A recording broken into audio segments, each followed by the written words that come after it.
Hey, welcome. Today we're digging into one of the cleverest, most compact, and most powerful poems ever written, Percy Shelley's Ozymandias. Now, on the surface, it seems pretty simple, but trust me, this poem is an absolute masterclass in how to critique power, celebrate art, and reveals some huge, humbling truths about history. It all kicks off with this incredibly arrogant boast, which is supposedly carved right onto the pedestal of a giant statue. I mean, you can just hear the ego, right? This is a ruler who is 100% convinced that his power is absolute, that his empire is eternal, and that his legacy will make every other powerful person just tremble. And then, Shelley just hits us with the punchline. Despite that massive boast, there's nothing left. Just a colossal wreck, as he puts it. And it's that incredible, stark contrast between the epic pride and the desolate reality that makes this poem so haunting and, honestly, so brilliant. So, how in the world did Shelley pack so much meaning into just 14 lines? Well, in this explainer, we're going to peel back all the layers. We'll start by looking at the scene itself, then the real-life people behind the poem, the bigger ideas of the time, its surprisingly revolutionary structure, its message about art, and finally, what it all means for us today. Okay, first, let's just get the image clear in our heads. The poem starts with the narrator telling us a story he heard from a traveler, and this traveler saw something incredible out in some ancient land. Two enormous stone legs just standing there in the desert without a body, and nearby, half sunk in the sand, is the statue's shattered head with this permanent frown and a sneer of cold command. You can just feel the personality of this ruler, right? A feeling perfectly captured by a sculptor who lived thousands of years ago. Right away, this brings up a couple of huge questions. First, who was this Ozymandias guy? And, just as important, who was the poet, Percy Shelley, who decided to tell his story? Figuring them out is really the key to unlocking the poem's political bite. You know, Percy Shelley was a really fascinating character. He was born into a wealthy family and was basically set up for a comfortable career in politics, but he chose a very different path. He was a total radical, a rebel. He got himself expelled from Oxford for writing a pamphlet about atheism. He was a pacifist who believed in nonviolent protest, and he was a vegetarian. And honestly, in his own lifetime, he wasn't all that successful. It's only later that he's become known as one of the greats. Okay, so Ozymandias was the Greek name for a really powerful Egyptian pharaoh, Ramesses II. And this guy was famous for two things: conquering his neighbors and building enormous statues of himself. Sound familiar? But here's the thing. Shelley was a fierce critic of his own government, and he was almost certainly using this ancient story to take a shot at his king, George III. King George was also leading Britain into all sorts of military conflicts to expand the British Empire. So the poem is using an ancient pharaoh as a kind of mask to critique a modern king. Pretty clever. And Shelley wasn't just some lone wolf with these radical ideas.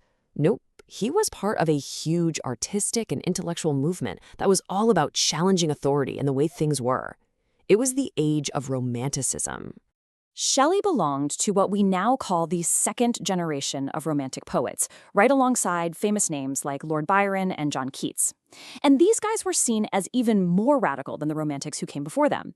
They wrote against oppressive governments, they wrote against organized religion, and to get away with it, they'd often set their poems in faraway places or ancient history, which is, exactly what Shelley is doing here with Ozymandias. Okay, let's get into this because this is where the poem's genius really shines. See, Shelley doesn't just tell us that power collapses, he actually shows us using the very structure of the poem itself. It is so cool. He chose to write Ozymandias as a sonnet. Now, a sonnet is a 14-line poem with a super strict structure and rhyme scheme. And here's the twist. Sonnets are traditionally love poems. That's what they were for. So Shelley's choice is immediately interesting. Is this a poem about Ozymandias' arrogant love for himself? Maybe, but what he does with the sonnet form is what's truly revolutionary. So this is where it gets really clever. You had two main types of sonnets back then, Petrarchan and Shakespearean. You can see their strict rhyme schemes here, but look at Ozymandias. Shelley starts off like a Shakespearean sonnet, A-B-A-B, but then he just goes rogue. He weaves together this unique, interlocking rhyme scheme that doesn't follow either of the traditional rules. He's literally created a broken hybrid sonnet. And that is the point. The poem's form is literally falling apart. It's breaking the rules, refusing to conform.